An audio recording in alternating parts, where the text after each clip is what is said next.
And are you refreshed? Now what?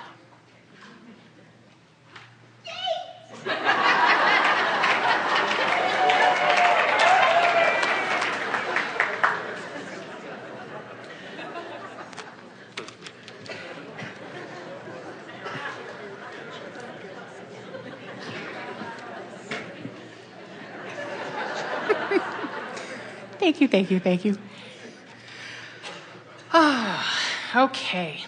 Well, we've been like sort of talking around it all and everything. So like today's been the perfect lead up to right now what I really want to know. I keep hearing this about the real-time vortex, and it's right here, right now, and I want to understand more about that. And if you want to draw in quantum physics and stuff, that's great. But I'm trying to kind of understand.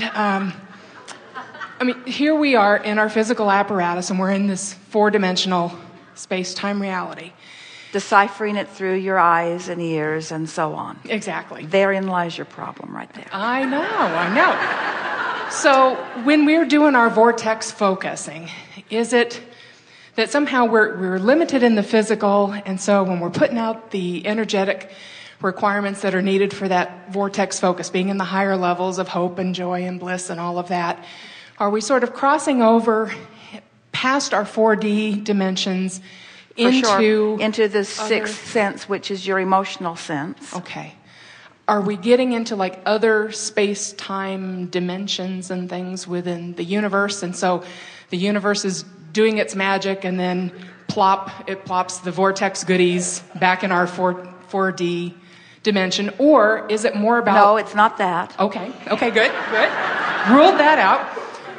Or is it more that the vortex focusing and the energetic place that we're going with that is helping us to go beyond our four-dimensional expansion? It's almost like lifting a veil where our perceptions and what we're able to perceive you're making it more complicated than it needs to be. And so, but we get what in other words, anytime we visit with someone who is physically focused about something that's non-physical, they want us to describe the non-physical through a physical format. And so we could make up a story if it would make you feel better. But the thing that we're wanting to convince you of is that, see, if we can just follow us through on this cycle, because we think it is a misunderstanding of this cycle of life that is at the root of the misunderstanding that you are feeling, that is at the root of these questions. Okay. So if we can clear this up, then we can approach your questions again, and we think it will all fall right into place for you. Excellent. So people are always wanting things to be sort of linear. And so they think about, before I was here in this body. So we'll play that silly game with you. We'll say, before you were here in this physical body, you were non-physical energy. And then you came here. But the difference in the way most humans are perceiving this before and after story is that even though you were before you were in this body non-physically focused, even though you are in this physical body, you are still non-physically focused. So in the same way that you get the toaster because it toasts bread, you also understand the existence of electricity. You don't understand electricity. No one does. No one really gets electricity. No, really, no one gets it. You've harnessed it, but you don't really get it. In other words, there is this electrical current that powers things. So in that sense, here's this source energy that is the electrical current consciousness that powers this, and much beyond it, much more than the toaster. It's an energy consciousness that exists apart from the toaster that we are calling you. But here you are, an extension of this non-physical energy. So now here you are, and this is where you jumped in. Here you are in your physical body, in your four-dimensional world, by your words, where you're seeing and hearing and smelling and tasting and touching. And all of this is so vivid and real that you want to call it reality. And the reason you do is because you share it with others who have similar ability to translate the vibration. But we want to pause there for a moment and talk about why this reality even exists at all. And it is because, just like the toaster can translate the energy into heat, or your television can translate into the visual and the sound. You here in this physical environment with your physical senses, which are extensions of source energy, you are interpreting vibration into this reality. Now, we know it's a reality. We know it feels, knock on wood, real.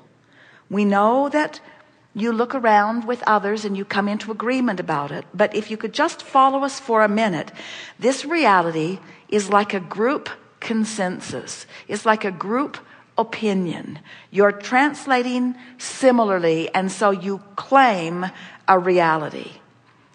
Now, if you can just think of reality like that as a group consensus, a way that consciousness is interpreting vibration.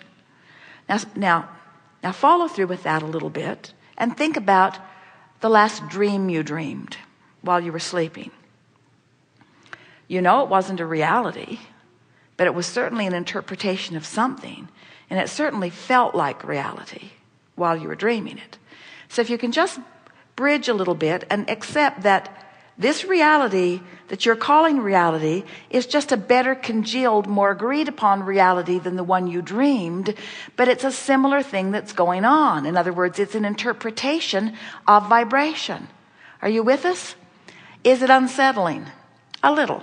It's a little unsettling when you say, well, this reality is just a more solid dream. It's just a more solid dream than many of the dreams I dream. And we say, but it's reality. It's an extension of source. This is real stuff. Esther just loves it when she returns to a city year after year and finds landmarks the same and many of the same things are there. She likes the continuity of life in this sort of dream reality that you're all dreaming. But so now following that, if you are accepting that you are consciousness and you are perceiving vibration and conjuring and creating this reality that you're all agreeing upon, then isn't it easy then to follow through with the idea that from this reality, from this vantage point, you're sorting through and you're asking for more still, so that the reality from which you began is expanding because of this reality that you are living. In other words, as you begin to accept the vibrational nature of your being, then it's not so hard to expect instant manifestations.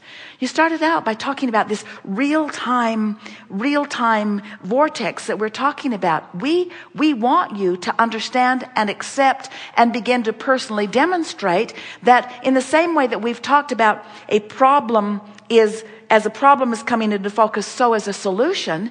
Since they are coming into focus simultaneously, there's never a reason for you to really experience the problem. You could just be experiencing solution after solution after solution after solution after solution. Esther loves it when she's driving and she looks out ahead and she sees that driver in that vehicle and she knows that that driver is going to do something erratic soon. So she braces for it. She doesn't get up alongside it. She slows enough that whatever squirrely thing it does, there's room for it to do it. And then it does it. And she says, yes. She just loves it when she has sensed the solution before the problem presented itself in four-dimensional terms. It presented itself vibrationally. It just didn't manifest yet. So what we're getting at, and we know it's a little unsettling, we'd like you to not try to be for a little while so deeply rooted in the manifestations. And so now let's continue our story. So you were non-physical energy, and part of that energy came into this physical body, and you explore and launch rockets. And this is the best part of our story. You become more. The source energy part of you becomes what you've asked for. Now, at first, that's not part of your four-dimensional dream. Oh, you created it from your four-dimensional perspective, and it exists only because this platform here in this physical body exists. But you have created something that hasn't manifested where you can see it or hear it or smell it or taste it or touch it. But if you were perceiving all of this more from the vibrational framework that the source within you does, you would be living this reality and feeling the satisfaction of it even though it hasn't manifested. That's really what faith is. It's really what we're asking you to do. We're asking you to feel good without a manifested reason to feel good. We're asking you to feel good because it is your vibrational nature. It's your vibrational proclivity. It's who you really are. But then, the last sort of piece to this is we know that if you can accept the vibrationalness of this vortex and you can train yourself into the frequency of it, so there's no resistance between you in your four-dimensional world, vibrationally speaking, and you in the vortex. Now, what's in this vortex must become four-dimensional, where you can see it. So now, we want to ask you, you followed that very well. Which is the most leading edge part of this? In other words, what came first? Or is it all happening real time? Is it all, in other words, is the non-physical part of you as vivid and real and now as the physical part of you is vivid and real and now? Is the launched rockets, which are vivid and real and now, which source energy has congealed with, which is vivid and real and now, which you get up to speed with by monitoring your thoughts and finding the best feeling thought that you can find. Now we're all real time. Now you are who you were before you were born, plus all that you have been since and all that you've culminated to. That's that real time that we're talking about. And anything less than that doesn't feel as good as that. So what hangs our physical friends up is you want it to manifest. And we do too. Because but you got to get in the vortex first. That's all we're saying. Get in the vortex and everything that you want to manifest will. But if you're hung up on the manifestation and if you're trying too hard to describe the manifestation so much that you want us now to describe this vortex of creation through the manifested viewpoint, we think we're going backwards in your understanding rather than forward. Okay. You see? You did see. Because you're up here real time with us. In other words, it's easy to get this stuff when you're in the vortex. So, are you physical or non-physical? Both. Both. You can't answer that. When you feel negative emotion, are you... let us ask this in another way. So you have two vibrational aspects, yes? Mm-hmm. Is it possible to unite them? And when you do, what's the emotion that you feel? When you've united the two vibrational aspects of you and you, how do you feel? Frisky, fabulous. You feel great. When you feel less than that, then there are more two distinct vibrational aspects of you. So it's the returning to who you are. But you don't have to have it. It doesn't have to be either or. In other words, you came for the purpose of separating enough to explore and to launch and then align.